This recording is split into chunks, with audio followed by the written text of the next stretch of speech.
মানুষ বাইরে অভিনয় করে, মানুষ সমাজের মানুষের সাথে বাইরে একটা অভিনয় করে। কোন কোন ক্ষেত্রে আমরা নিজেরাই নিজেদের সাথে অভিনয় করি।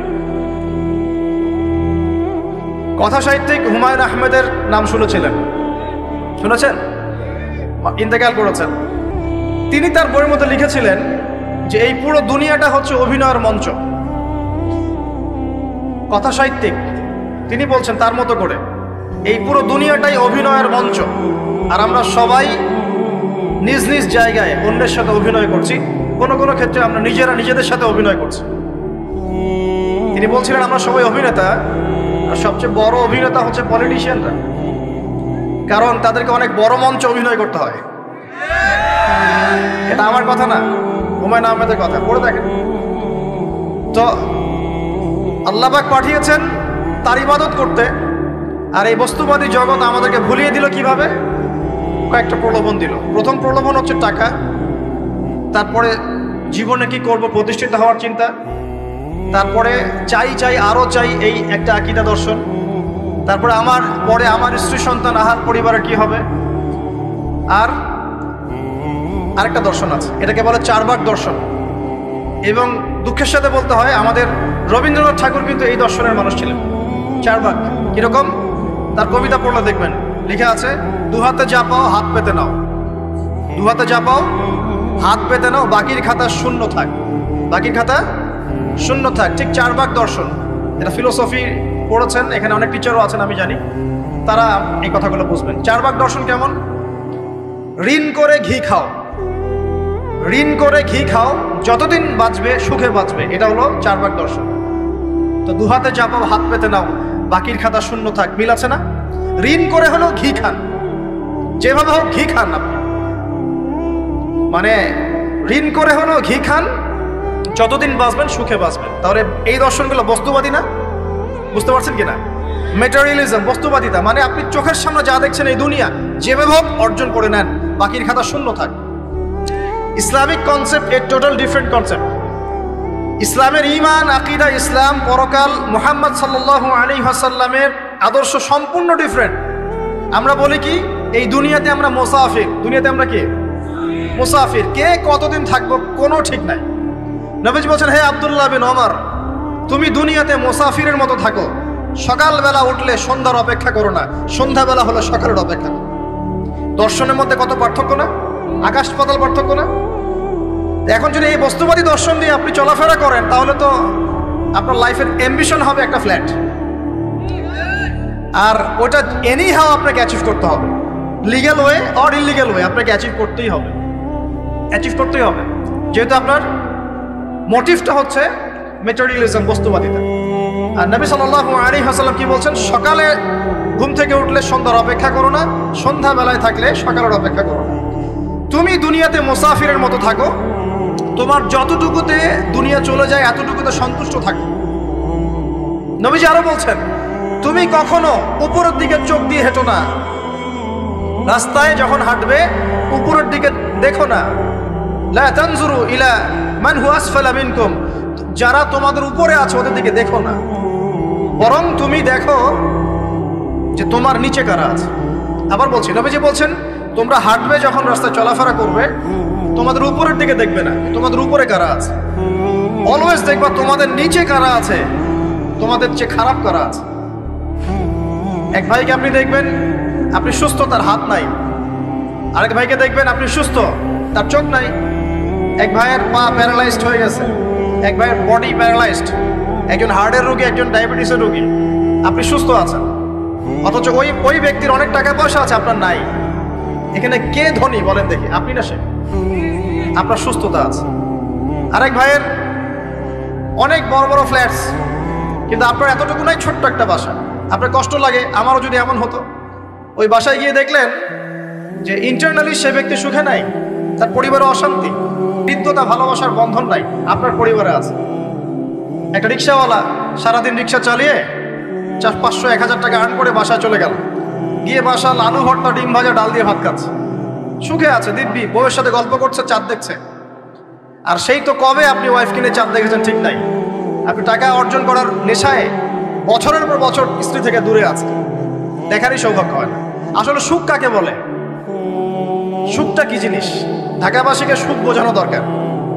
সুখটা কি জিনিস? সুখটা হচ্ছে ইন্টারনাল পিস। যখন আপনি বা আমি নিজেকেও বলছি, যখন আমরা আল্লাহকে পাবো, আল্লাহ পাকের ইবাদতের মধ্য দিয়ে, রাসূলের সুন্নতের মধ্য দিয়ে অল্পে তুষ্ট থাকতে পারবো, যা আছে এতে শুকরিয়া আদায় করব, আপনার চেয়ে সুখী মানুষ দুনিয়াতে কেউ নাই, কেউ নাই দুনিয়াতে। কিন্তু বস্তুবাদিতা আপনাকে এই আকীদা ও আদর্শ থেকে সম্পূর্ণ ডিমোটিভেট করে দিবে। আপনাকে খালি চাই আরো চাই। ওই যে দু হাতে যাবো হাত পেতে নাও, বাকির খাতা শূন্য থাক। আর আমাদের দর্শন দু হাতে যাবো হাত পেতে নাও না, বরং দুনিয়াতে যতটুকু পাও এতটুকুতে সন্তুষ্ট থাকো, বাকির খাতা শূন্য থাক না, বাকির খাতা পূর্ণ হোক। মানে পরকালটা বাকির খাতা না, পরকালের বাকির খাতাটা পূর্ণ হোক। প্রয়োজনে দুনিয়ার সব চলে যায় যাক, প্রয়োজনে দুনিয়ার সব যদি চলেও যায় যাক, তারপরে বাকির খাতা কি হোক? পূর্ণ হোক। এটাই আল্লাহ রাব্বুল আলামিন সূরা আ'লার মধ্যে বলছেন, বাল তুসিরুনাল হায়াতাদ দুনিয়া, তোমরা এই দুনিয়ার জীবনটাকেই প্রাধান্য দিয়ে থাকো। ওয়াল আখিরাতু খায়রুন ওয়া আবকা, কিন্তু আখিরাত হচ্ছে সবচেয়ে উত্তম এবং চিরস্থায়ী। তো প্রিয় ভাই এবং বোনেরা যারা আলোচনা শুনছেন, আজকে আমাদের প্রথম সবক হওয়া উচিত দুনিয়ার নেশায় আমরা না পড়ি। আল্লাহ পাক আমাদেরকে তৌফিক দান। এর মানে এই না আমরা দুনিয়ার প্রোগ্রেসে যাব না, অবশ্যই যাব, আমরা অবশ্যই যাব। পুরো নেশন জাতিগতভাবেই আমাদেরকে এই ওয়ার্ল্ডের সমকক্ষ তো হতে হবে, হবে কি না? আমরা কি ওয়ার্ল্ডের সমকক্ষ হতে পেরেছি? আপনাদের কি মনে হয় যে মিলস, ইন্ডাস্ট্রিজ, ফ্যাক্টরিজ, সেতু, ফ্লাইওভার এইগুলো করলেই মনে হয় যে ওয়ার্ল্ডের সমকক্ষ হওয়া যায়? প্রত্যেক জনগণ ভিতর থেকে সুখী কিনা, তাদের অন্ন, বস্ত্র, চিকিৎসা, শিক্ষা, বাসস্থান, এই যে মৌলিক চাহিদা, বেকারত্ব ঘোচানো, তিন বেলা খেয়ে পরে বাঁচা, জীবনের অধিকার, সিকিউরিটি, এই জিনিসগুলো আমাদের নিশ্চিত হচ্ছে কিনা, এটা হচ্ছে আপনার উন্নতির মানদণ্ড। উন্নতির মানদণ্ড কি? আমরা এখন যেখানে আছি না, 1776 সালে অ্যাডাম স্মিথ তার চেয়ে আগের জায়গায় ছিল। 1776 সালে অ্যাডাম স্মিথ একটা বই লিখেছেন, তার নাম হচ্ছে যে দি ওয়েলথ অফ নেশন, এই কিভাবে একটা রাষ্ট্রের ওয়েলথ ফাংশন করে। ওই 1776 সালে তিনি যে চিন্তাগুলো করেছেন, এখন পর্যন্ত আমরা সেই চিন্তা বাস্তবায়ন করতে পারি নাই। 1776 সালের চিন্তা, কিন্তু ওই চিন্তা বাস্তবায়ন করেছে পশ্চিমারা। পশ্চিমা সভ্যতা যেটা আপনি দেখছেন দাঁড়িয়ে আছে, এই একটা বইয়ের উপর দাঁড়িয়ে আছে। যেমন একটা এক্সাম্পল দিই, আলোচনাটা কঠিন হয়ে যাবে, অন্যদিকে যাব। আমরা মনে করি যে অর্থনীতি আমরা নিয়ন্ত্রণ করব, ঠিক আছে, অর্থনীতির পুরো বিষয়গুলো আমরা নিয়ন্ত্রণ করে আমরা সমৃদ্ধি নিয়ে আসবো। আসলে বিষয়টা কি জানেন? অর্থনীতির নিজের একটা ফ্লো আছে, ও নিজেই নিজেকে নিয়ন্ত্রণ করে, এবং তার উপর একটা ইনভিজিবল হ্যান্ড থাকে, অদৃশ্য হাত, যেটা আমরা বলি আল্লাহ রাব্বুল আলামিন। আল্লাহ রাব্বুল আলামিন এই পুরো অর্থনীতিকে নিয়ন্ত্রণ করে। আমরা যখন সেটাকে ইন্টারফেয়ার করতে যাব, তখন ইকোনমি কলাপস করে যাবে। এই যে করছে কলাপস। আরো ব্যাপার আছে, শুধু ব্যবসা, অর্থনীতি, এক্সপোর্ট ইম্পোর্ট, এগুলোকে তিনি জাতির মানদণ্ড বলতেন না। তিনি বলতেন যতক্ষণ পর্যন্ত জাতির প্রত্যেক ব্যক্তির মধ্যে এথিক্স না আসবে, নীতি যতক্ষণ পর্যন্ত না আসবে, আপনি করাপশন থামাতে পারবেন। তাই হয়েছে না? শুধু ব্যবসা না, আদর্শ কতটুকু আছে? এই যে আপনি দেখছেন বিভিন্ন জায়গায় ভেজাল খাবার খাওয়াচ্ছে, ওদের কি টাকার অভাব আছে? ওদের টাকার কিন্তু অভাব নাই। নেম ফ্রেমের কোনো ঘাটতি আছে? এস্টাবলিশড বিজনেস, তাহলে কেন আপনাকে ভেজাল খাওয়াবে? কারণ তার মধ্যে এথিক্স নাই, নীতি নাই। এই জন্য জাতির প্রত্যেক সদস্যকে, মানে প্রত্যেক জনগণের প্রত্যেককেই আগে নীতিগত শিক্ষা দেওয়া উচিত। আর এই কাজটাই করে ইসলাম। বলে সুবহানাল্লাহ। এই এথিক্স এবং নীতি শেখায় কে? ইসলাম। ইসলামের চেয়ে সার্বজনীনভাবে এবং যুগোপযোগীভাবে কেউই এথিক্স শেখাতে পারবে না। কাগজে কলমে অনেকে অনেক কথা বলতে পারে, প্র্যাকটিক্যালি শেখাবে কে? ইসলাম। এখন বলতে পারেন তাহলে মুসলিমদের মধ্যে দুর্নীতি কেন, মুসলিমদের মধ্যে কেন এই সমস্যাগুলো হয়? উত্তর একটাই, ওই যে স্যার বলে গেলেন, আমি বিভিন্ন ওয়াজে যে এক এক জায়গায় এক এক কথা বলে। উত্তরটা কি? উত্তরটা হচ্ছে যে কোরআন এবং সুন্নাহর সঠিক যে শিক্ষাটা আছে, এই শিক্ষাটা আমরা অনেকেই বাস্তবায়ন করতে পারছি না। এটা আমাদের ব্যর্থতা। এটা কাদের ব্যর্থতা? এটা আমাদের ব্যর্থতা। এখানে আমাদের ব্যক্তি স্বার্থ থাকতে পারে, এখানে আমার জ্ঞানের স্বল্পতা থাকতে পারে, আমার ভিতরে অহংকার থাকতে পারে, বা আমি অল্প শিক্ষিত হতে পারি, এবং এমন হতে পারে আমার জ্ঞানটা যুগোপযোগী না, ইসলামিক জ্ঞান আমার মধ্যে আছে কিন্তু কিভাবে এই জ্ঞান দিয়ে ওয়ার্ল্ডকে ডিল করবো এই জ্ঞানটা আমার মধ্যে নাই। এই কারণে আমরা হয়তোবা ইসলাম কোরআন সুন্নাহ হাতে থাকার পরেও এই সমস্যাগুলো ফেস করছি। প্রথম সমস্যা হচ্ছে বস্তুবাদিতা। আল্লাহ পাক আমাদের সবাইকে যারা আলোচনা শুনছে দুনিয়ার প্রেমিক হওয়া থেকে বাঁচাক বলি আমি। দুনিয়ার প্রেমিক না, প্রেমিক হবো কার? আল্লাহর আখিরাতে। কতটুকু দাম আছে দুনিয়ার? আল্লাহ পাক বলছেন একটা মাছির পাখার সমানও না। একটা মাছির পাখার কি দাম আছে আপনার কাছে? আল্লাহ পাক বলছেন পুরো দুনিয়ার দাম আমার কাছে যদি একটা মাছির পাখার সমান হতো তাহলে এই দুনিয়াতে কোনো কাফের মুশরিক পানি পান করতে পারত। তার মানে এই দুনিয়াতে যা করো করো, আমার তো কোনো দামই নাই দুনিয়ার। কালকেই তো আমি দুনিয়া ধ্বংস করব। আর ওই যে দুই জাতির কথা বললাম, জিন এবং মানব জাতি, আপনারা সূরা আর রহমান পড়বেন। রহমান নামটা অনেক ব্যাপক, দয়াময়ের নাম, তার মানে আল্লাহ পাক মার্সিফুল, মোস্ট মার্সিফুল। কিন্তু এই সূরা আর রহমানেই একটা ভয়ঙ্কর আয়াত আছে, কি? সানাফরুগু লাকুম আইয়ুহাস সাকলান। হে মানুষ এবং জিন, হে মানুষ এবং জিন, শীঘ্রই আমি তোমাদের দুইটা জাতিকে ডিল করার জন্য ফারেক হচ্ছি, অপেক্ষা করতে থাকো। মানে আল্লাহ পাক কুল্লু ইয়াউমিন হুয়া ফি শাআন, মানে আল্লাহ পাক কি করেন? সব সময় তার কাজে ব্যস্ত আছেন। মহাবিশ্বের তো গ্রহ নক্ষত্র গ্যালাক্সির অভাব নাই, মাখলুকের কোনো অভাব নাই। আল্লাহ পাক প্রত্যেকটা মুহূর্তেই তার কাজে ব্যস্ত আছেন, তার কাজে শানে ব্যস্ত আছেন। কিন্তু এই ব্যস্ততা থেকে ফারেক হবেন কাদের জন্য? মানুষ আর জিনের জন্য।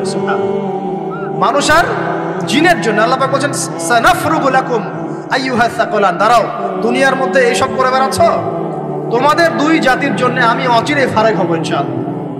ওইটাই হলো কিয়ামতের দিন। যদি ওই দিনটা আমরা মাথায় রেখে চলি ইনশাআল্লাহ আমরা কেউ বস্তুবাদী হব না ইনশাআল্লাহ। আল্লাহ পাক আমাদের সবাইকে দুনিয়া মুসাফিরের মতো থাকার তৌফিক দান করুন।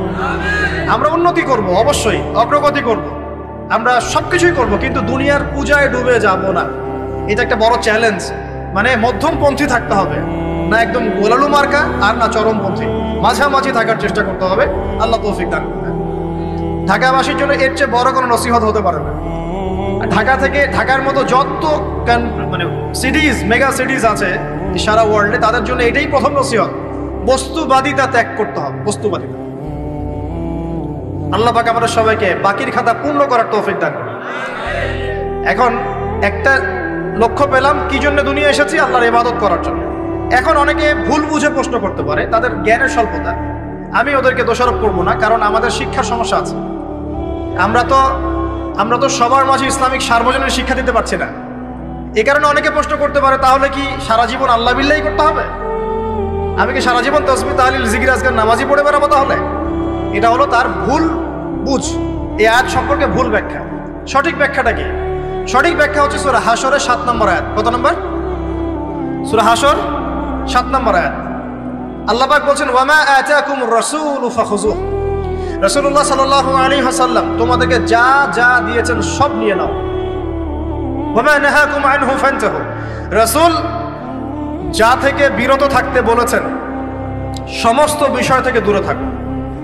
এখন এই আয়াতটাকে সামনে রেখে কোরআন সুন্নাহকে যদি আমরা ঘাঁটি, আমরা দেখব রাসূলুল্লাহ সাল্লাল্লাহু আলাইহি ওয়াসাল্লাম পেশাব পায়খানা ইস্তেনজা করা থেকে শুরু করে রাষ্ট্র চালানো পর্যন্ত প্রতিটা কাজের হেদায়েত দিয়ে গেছেন। আলহামদুলিল্লাহ, এটা কেউ মানি বা না মানি দিয়ে গেছেন, এটা বিশ্বাস করতে হবে।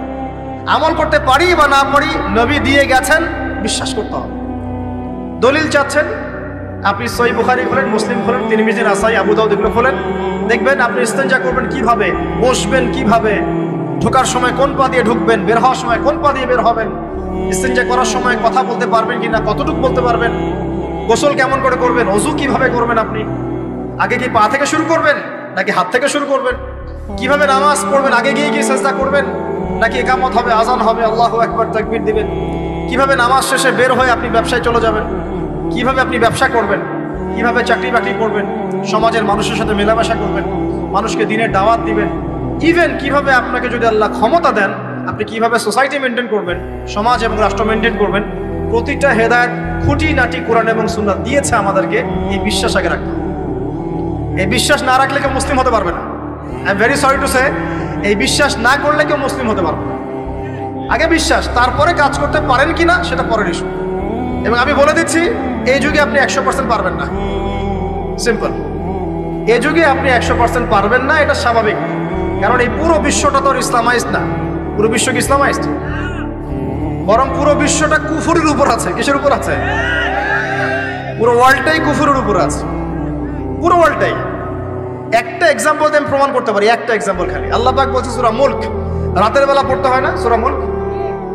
রাতের বেলা সূরা মুলক পড়তে হয়, যে পড়বে তার কবরের আযাব হবে না ইনশাআল্লাহ।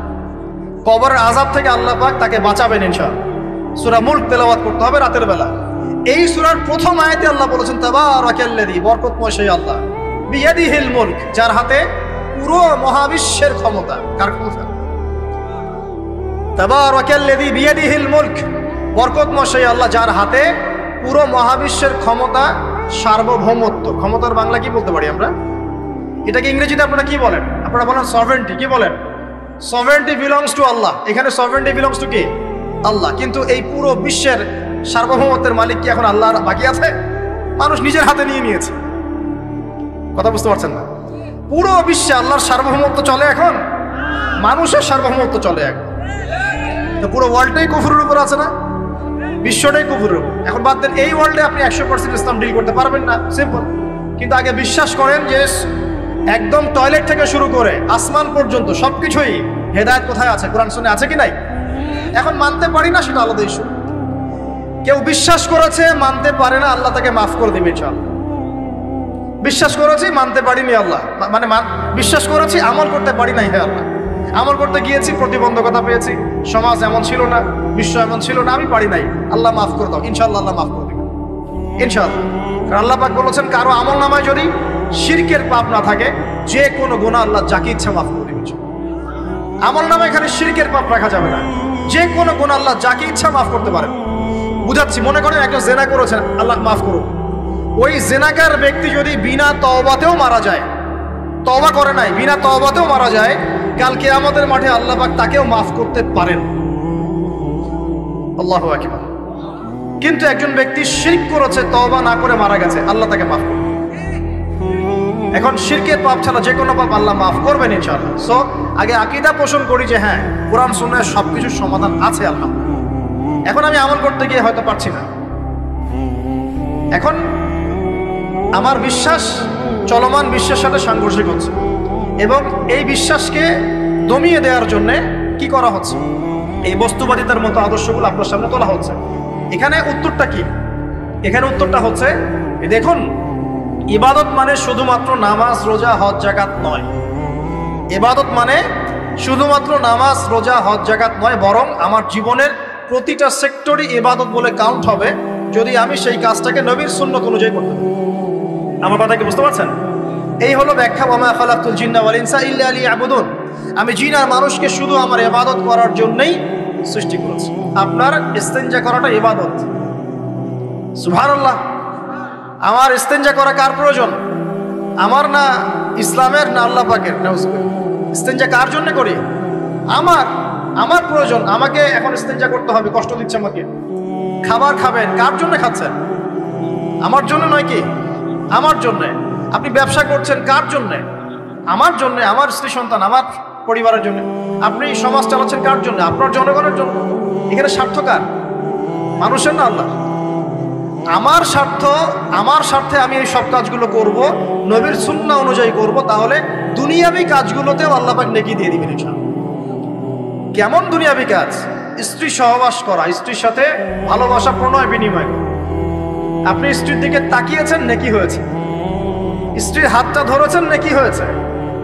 স্ত্রীকে আদর করেছেন, নেকি হয়েছে। তার মুখের মধ্যে ভাত তুলে দিয়েছেন, নেকি হয়েছে। আপনার ছেলেকে আদর করে কোলে নিয়েছেন, নেকি হয়েছে। মা ছেলেকে দুধ পান করাচ্ছে, নেকি হচ্ছে। আপনি ভাইকে 5টা টাকা দিয়ে সহযোগিতা করলেন, নেকি হচ্ছে। একজন এসে বসতে পারছে না, জায়গা ছেড়ে দিলেন, নেকি হচ্ছে। ইভেন রাস্তায় হাঁটছেন, এক মুসলিম ভাইয়ের সাথে সাক্ষাৎ হলো, সালাম দিলেন, মুচকি হাসি দিলেন, নেকি হয়ে গেল। তাহলে আমরা কিভাবে বলতে পারি যে ইসলাম কি শুধু নামাজ, রোজা, হজ, যাকাতকেই স্বীকৃতি দেয়? এগুলো করতেই দুনিয়াতে আসছি, নাকি সব কাজই ইবাদত? আমার আলোচনা কি কঠিন হয়ে যাচ্ছে? আমাদের জীবনের প্রতিটা কাজই ইবাদত, যদি সেটা রাসূল সাল্লাল্লাহু আলাইহি ওয়াসাল্লামের সুন্নাহ মতো করা হয়। 3টা জিনিস খেয়াল রাখতে হবে। কয়টা জিনিস ভাই? এক, সেই ইবাদত হতে হবে আল্লাহর সন্তুষ্টির জন্য।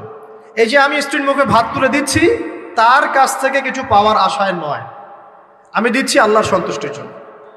আমি যে একজন মুসলিম ভাইকে হাসি মুখে সাক্ষাৎ করলাম, ও আমাকে ভালো বলবে, পরে আমাকে হেল্প করবে, এমন এই জন্য নয়, আল্লাহ পাক সন্তুষ্ট হবেন তাই। আমি নামাজে দাঁড়িয়েছি, লোকে আমাকে ভালো বলবে এই জন্য দাঁড়াই নাই, দাঁড়িয়েছি কেন? যাতে আল্লাহ আমাকে কালকে কিয়ামতের মাঠে বাঁচাবে। আমি দাড়ি ছেড়ে দিয়েছি কেন? মানুষ আমাকে হুজুর বলবে তাই, এই জন্য নয়, বরং আল্লাহর রাসূলের সুন্নাত জীবিত করেছি, ইনশাআল্লাহ আমি 50 জন শহীদ সাহাবীর নেকি পাবো ইনশাআল্লাহ। কেন আমি টাকনুর নিচে কাপড় পরছি না? কারণ কি মানুষ আমাকে বলবে নতুন ফ্যাশন? না, আমি এই কারণে পড়ছি যাতে রাসূল সাল্লাল্লাহু আলাইহি ওয়াসাল্লাম কাল কিয়ামতের মাঠে এই সুন্নাহর উপর আমল করার জন্য আমার পক্ষে সুপারিশ করে। আমার ইবাদত, আমার পর্দা, আমার পরিবার, আমার ব্যবসা, আমার অর্থনীতি, আমার পলিটিক্স সবকিছু আল্লাহর জন্য করব, এই একটা হলো মূলনীতি ইবাদত কবুল হওয়ার। 1 2 সেই আমলটা হতে হবে রাসূলের সুন্নাহ মোতাবেক, অন্য কোনো পদ্ধতিতে নয়। মনে করেন আমি একজন খুব বড় বুজুর্গ হয়ে গেছি, নাউজুবিল্লাহ, না আমরা এত বড় বুজুর্গ হয়ে যাই নাই, যে টাইটেলগুলো আপনারা দেন এগুলোর কোনো প্রয়োজনও নাই। এখন একজন বড় বুজুর্গ এসে যদি আপনাকে কোনো ইবাদতের পদ্ধতি শিখিয়ে দেয় যে এই পদ্ধতিতে ইবাদত করো অনেক ভালো হবে, কিন্তু ওই পদ্ধতির সাথে রাসূলের এবং সাহাবীদের পদ্ধতির কোনো মিল নাই, মুখরোচক মনে হলো, দেখতে সুন্দর মনে হলো এবং অনেক মানুষ তা করছে এরকম দলিল থাকলেও সেই কাজটা করা যাবে না। কারণ কি? কারণ সেই কাজটা রাসূল সাল্লাল্লাহু আলাইহি ওয়াসাল্লামের সুন্নাহ মাফিক হয়নি, আল্লাহ রাসূল করেন নাই, সাহাবীরা করেন নাই, বাস আমি করব না, সিম্পল। ইমামরাও করেন নাই, পরবর্তী জেনারেশনের কেউই করেন নাই। এখন যত ভালো টাটকা মজা লাগুক, দেখতে সুন্দর লাগুক, বহু মানুষ করছে, এইসব দলিলে ইসলাম টিকবে না। আল্লাহ পাক বোঝার তৌফিক দান করুন। 1 নম্বর শর্ত আল্লাহর সন্তুষ্টির জন্য হতে হবে। 2 নম্বর রাসূলের পদ্ধতিতে হতে হবে। 3 নম্বর খুব ডিফিকাল্ট, 3 নম্বরটা বেশি ডিফিকাল্ট। প্রথম 2টা পার হয়ে গেলেও 3 নম্বরে গিয়ে আমরা আটকে যাচ্ছি আর কি। বলবো? রাগটা করবেন না তো? 3 নম্বর হচ্ছে রিজিক হালাল হতে হবে। রিজিক হালাল হতে হবে। পশ্চিমের আদলে গড়া এই পুরো বিশ্বের বেশিরভাগ মানুষের রিজিক এখন হারাম। কেন হারাম? কারণ কোনো না কোনোভাবে আমরা সুদের সাথে সম্পৃক্ত হয়ে যাচ্ছি, কোনো না কোনোভাবে। আর নবীজি অনেক আগেই বলেছিলেন, 1400 বছর আগে, যে একটা জামানা তোমাদের সামনে আসবে, যে মানুষ সুদ খেতে চাইবে না তার গায়েও সুদের ছিটাফাটা গিয়ে লাগবে। লাগছে কিনা? এখন আপনি খেতে চাইবেন না, আপনাকে মেসেজ পাঠিয়ে দেওয়া হবে আপনার অ্যাকাউন্টে এত টাকায় যোগ হয়েছে। কি করবেন এখন? টাকাটা আপনি সুদের টাকা। সুদের টাকা মানে কি? 1 দিরহাম যে ব্যক্তি সুদ খেয়েছে সে যেন 36টা মেয়ের সাথে জেনার পাপ করেছে। সহিহ বুখারীর হাদিস, একদম অকাট্য, সহিহ, সনদ সহিহ, এমন না জয়ীফ জাল, এমন নয়। 1 দিরহাম যে ব্যক্তি সুদ খেয়েছে সে যেন 36 বার জেনা করলো, নবী সাল্লাল্লাহু আলাইহি ওয়াসাল্লাম বলেছেন। আর এই হাদিস তো আপনারা জানেন যে সুদের পাপের 73টা শাখা আছে। নিচের শাখা হচ্ছে মায়ের সাথে জেনা করা, মাকে বিয়ে করা, আর উপরের শাখা হচ্ছে আল্লাহ এবং তার রাসূলের সাথে যুদ্ধ করা। এগুলো অবলীলায় করছি আমরা। আর নবীজি বলছেন 4 শ্রেণীকে আমি অভিশাপ দিয়ে গেলাম। আল্লাহর নবী অভিশাপ দিয়ে গেলেন মানে সে জাহান্নামে যাবে, কোনো অবস্থাতেই জান্নাতে যাবে না, ইল্লা মা শা আল্লাহ। 1 যে সুদ খায়, 2 যে সুদ দেয়, 3 সাক্ষী থাকে, 4 লিখে রাখে। এখন বলেন এই সিস্টেমের বাইরে কতজন মানুষ আছে? এর বাইরে আবার আছে যাকাত না দেয়া, সম্পদ হারাম হয়ে যাচ্ছে। এর উপর আবার আছে ঘুষ যা না দিলে অনেক সময় চাকরি বাকরি হয় না। আর আস্তে আস্তে এগুলো আমরা ট্রেডিশন বানিয়ে নিয়েছি। এক সময় আমরা শোনেন এটাকে বলা হয় নিউট্রালাইজেশন, মানে স্বাভাবিকীকরণ। খুব কঠিন টার্ম বলে ফেলছি মনে কিছু কিছু। যেমন আগে ধর্ষণ হলে আমরা খুবই সোচ্চার ছিলাম এবং সারা এলাকা ফেটে যেত, এত বড় কথা। কেউ মাপে কম দিলে, ধরা পড়লে চক্ষু লজ্জায় সে সমাজে চলতে পারতো না। কেউ চুরি করলে চক্ষু লজ্জায় বের হতে পারতো না। আস্তে আস্তে আস্তে আস্তে আস্তে আস্তে এই যে মাপে কম দেয়া বলেন, সুদ বলেন, জেনা বলেন, আস্তে আস্তে পাপগুলোকে আমরা নিউট্রালাইজেশন করে ফেলেছি, নিউট্রালাইজ হয়ে গেছে। হ্যাঁ, ধর্ষণ ডেইলি 4-5টা হয়, সুদ সবাই খায়, আমিও খাই, জেনা তো সবাই করে, বয়ফ্রেন্ড গার্লফ্রেন্ড ফ্রি মিক্সিং আছে, আমি করলে সমস্যা কি? ওর তো 4টা, আমার তো মাত্র 1টা। ওর চেয়ে আমি ভালো। ওর 5টা বয়ফ্রেন্ড, আমার তো 1টা। ওর 4টা গার্লফ্রেন্ড, আমার তো 1টা। আমি তো ভালো। আমার ছেলে খুব ভালো, শুধু মাঝে মাঝে একটু ড্রিঙ্কস করে, ব্যাপারটা এরকম আর কি। তো এই যে পাপকে নিউট্রালাইজেশন করা হচ্ছে আস্তে আস্তে, স্বাভাবিকীকরণ। এই ফ্লোতে আমরা মোটামুটি সবাই পড়ে গিয়ে এখন রিজিক হারাম হয়ে যাচ্ছে। ঘুষ দিতে হয়, না চাকরি হবে না।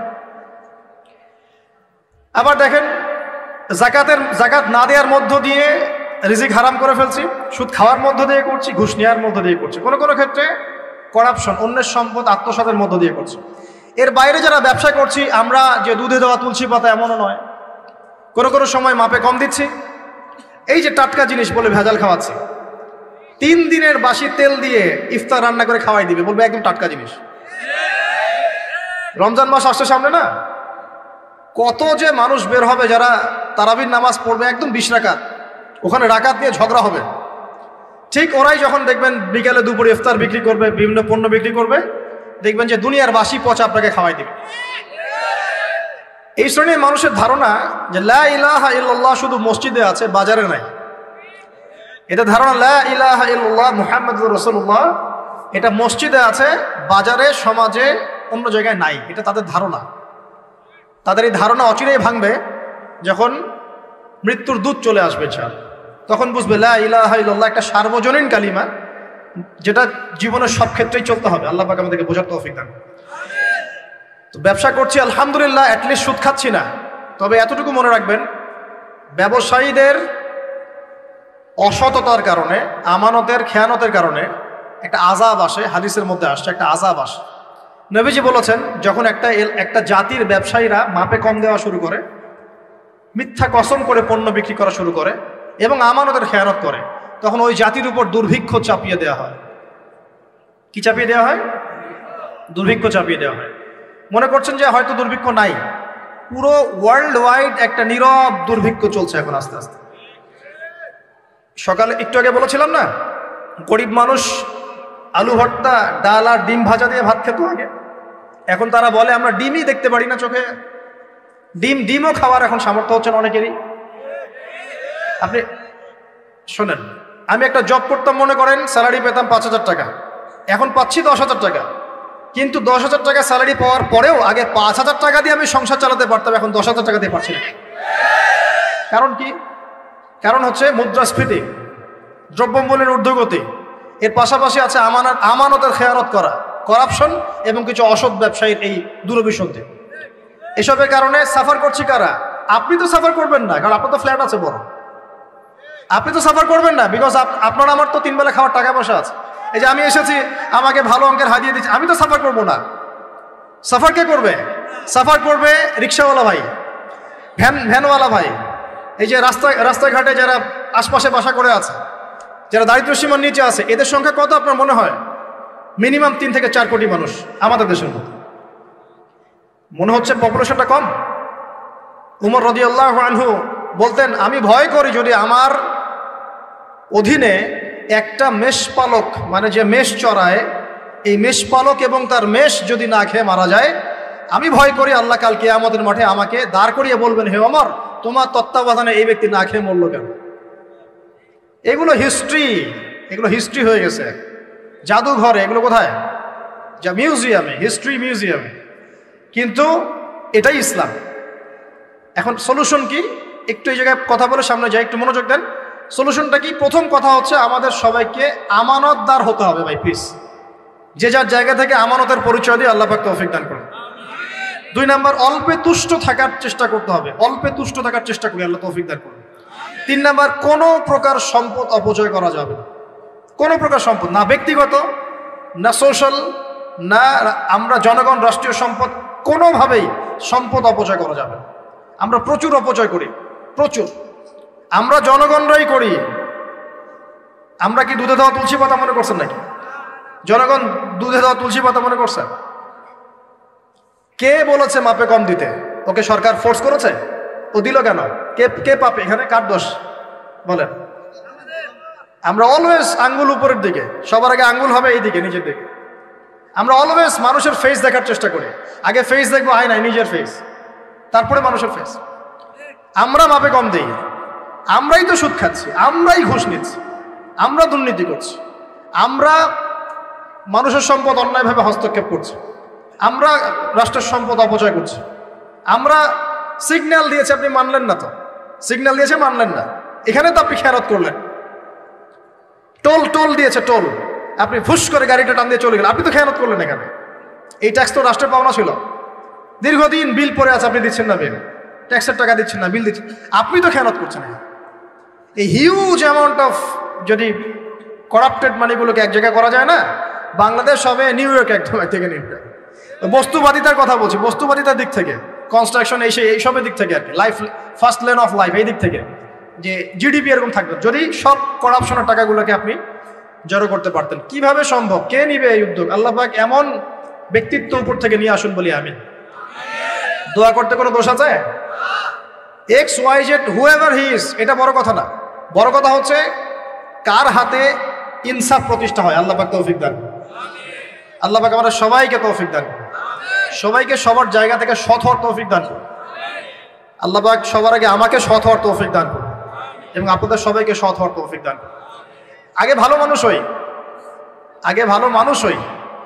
আমি আমাদের মাদ্রাসার স্কুলের টিচারদেরকে আগে বুঝাই, এটা ছাত্রদেরকে এই পুঁথিগত বিদ্যা পরে শেখান, আগে শিখান তারা কিভাবে ভালো মানুষ হবে, ওদেরকে মোরালিটি শিখান, এথিক্স শিখান।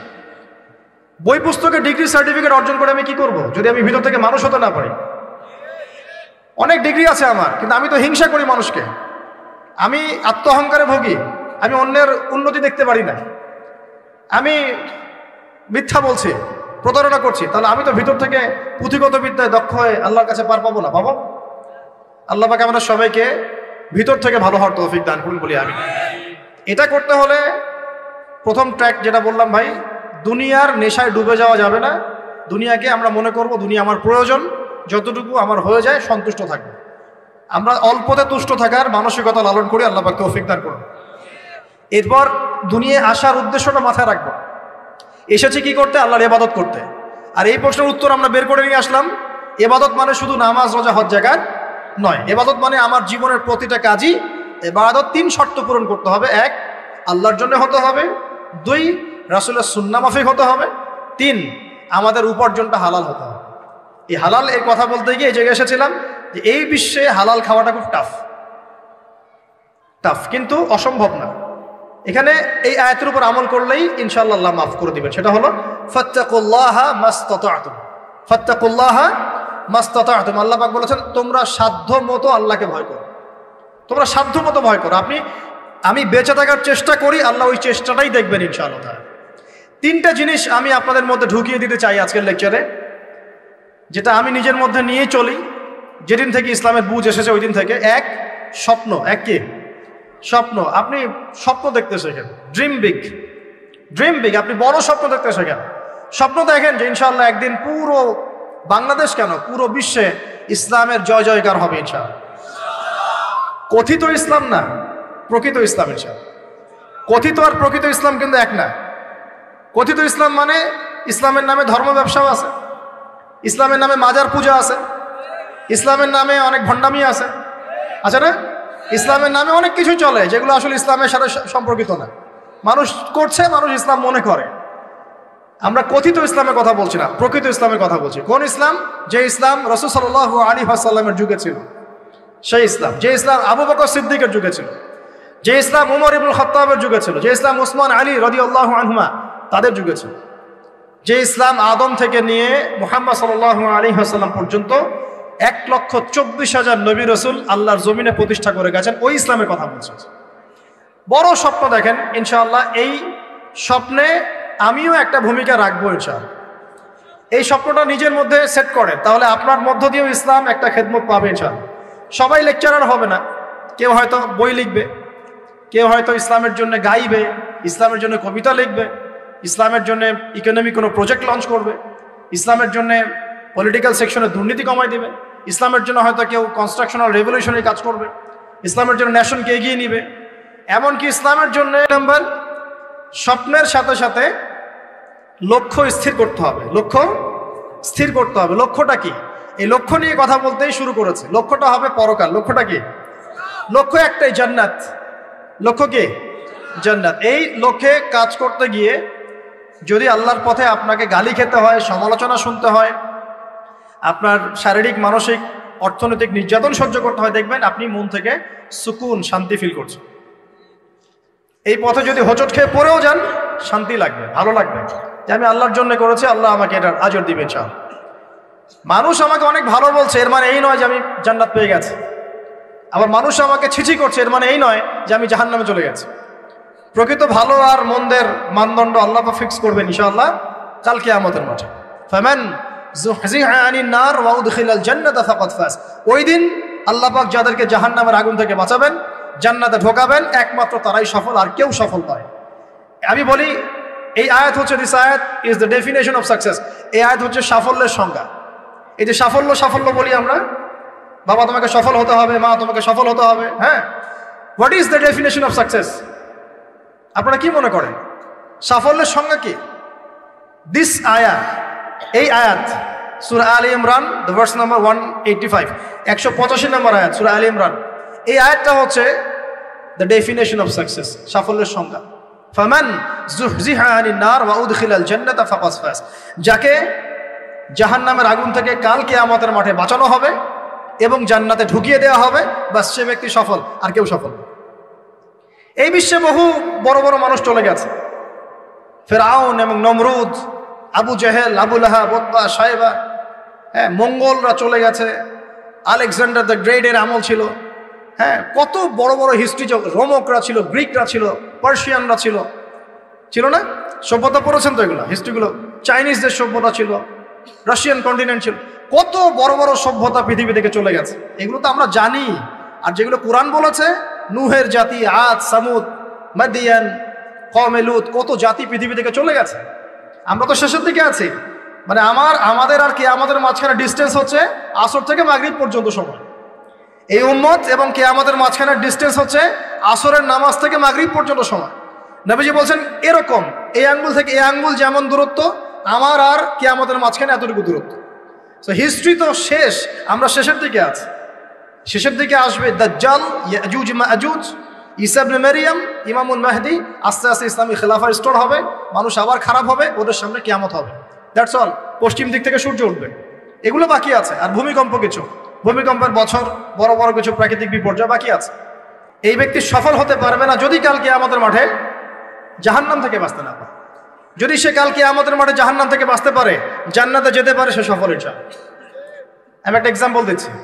রাসূল সাল্লাল্লাহু আলাইহি ওয়াসাল্লাম বলেছেন, সবচেয়ে সুখী মানুষটাকে, পৃথিবীর সবচেয়ে সুখী মানুষটাকে কাল কিয়ামতের মাঠে আল্লাহ পাক এক মুহূর্ত সময়ের জন্য জাহান্নামে ঢুকাই দেবে। কতটুকু সময়? এক মুহূর্ত। আল্লাহ পাক জানেন কতটুকু সময়। এরপর তাকে বের করে বলবেন, দুনিয়াতে সুখে ছিলা? সে বলবে, আল্লাহ সুখ কি জিনিস আমি জানি না, সুখ কাকে বলে আমি জানি না, সুখ কি আমি সেটা জানি না। আল্লাহ সুখ কাকে বলে আমি সেটা জানি না। আর এই পৃথিবীর সবচাইতে নির্যাতিত, নিপীড়িত এবং দুঃখ ক্লেশে ভরা মানুষটাকে আল্লাহ পাক এই এক মুহূর্তের জন্য জান্নাতে ঢুকিয়ে দেবে, দিয়ে বের করে নিয়ে আসবে। বলবেন যে দুনিয়াতে দুঃখে ছিলা, কষ্টে ছিলা? এই ব্যক্তি বলবে, আল্লাহ কষ্ট কি জিনিস আমি জানি না, কষ্ট কাকে বলে আমি কষ্টের সংজ্ঞাই জানি না। এই ব্যক্তির তাকদিরে কি হবে পরে? এই ব্যক্তি জান্নাতের ওই যে আরাফ নামক জায়গায় দাঁড়িয়ে থাকবে, চেহারাটা ঘুরিয়ে দেওয়া হবে জাহান্নামীদের দিকে। সে বলবে যে আল্লাহ চেহারাটা খালি আমাকে জান্নাতের দিকে ঘুরায় দাও, আমি জান্নাতে যেতে চাচ্ছি না, খালি চেহারাটা ঘুরায় দাও, বাস এনাফ। আল্লাহ বলবেন আর কিছু চাবো না? তো না, আর কিছু চাবো না। ঠিক আছে, চেহারা ঘুরাই দেওয়া। এবার চেহারা জান্নাতের দিকে ঘুরে আসে, জান্নাতের ঘ্রাণ, জান্নাতের নেয়ামতের স্নিগ্ধতা সব পাচ্ছে সে। এবার বলছে আল্লাহ শুধু দরজার কাছে নিয়ে যেয়ে রেখে দাও, ঢুকতে চাবো না। আল্লাহ বলবেন যে এইবার কথা দিয়ে কথা রাখবা? ঠিক আছে, জান্নাতের দরজার সামনে গিয়ে রেখে দাও। ও বেচারা দরজা ধরে দাঁড়ায় আছে, চিন্তা করবে, ও ভাববে, ওই সময় সে ভাববে, হাদিসে এত স্পেসিফিকলি আসছে, সে ভাববে যে আর কিভাবে আল্লাহকে বলবো, আল্লাহ তো এতদূর পর্যন্ত নিয়ে আসলেন। এরপর বলবে যে জাস্ট একটু উকি দিব, আল্লাহ খালি একটু উকি দিতে, ঢোকানোর দরকার না, খালি উকি দিব। আল্লাহ পাক বলবেন, দেখো আদম সন্তান তোমরা কিন্তু কথা খুব কম রাখো, আদম সন্তান তোমরা কথা দিয়ে কথা রাখতে পারো না। ওই যে আদম আলাইহিস সালামকে বলা হয়েছিল না, ওয়ালা তাকরাবা হাযিহি শাজারা, তোমরা গাছের কাছে যেও না, তাও তারা গাছের কাছে চলে গেলেন। তোমরা কথা দিয়ে কথা রাখো না। এবার উকি দিয়ে সে বলবে, আল্লাহ এতদূর যখন নিয়ে আসছো, আল্লাহ আমাকে আর এখান থেকে দূরে ঠেলে দিও না, আমাকে ঢুকাই দাও আল্লাহ জান্নাতে। আল্লাহ পাক তাকে জান্নাতে ঢুকাই দিবেন এবং এই দুনিয়ার চাইতে 10 গুণ বড় জান্নাত তাকে দিবেন ইনশাআল্লাহ।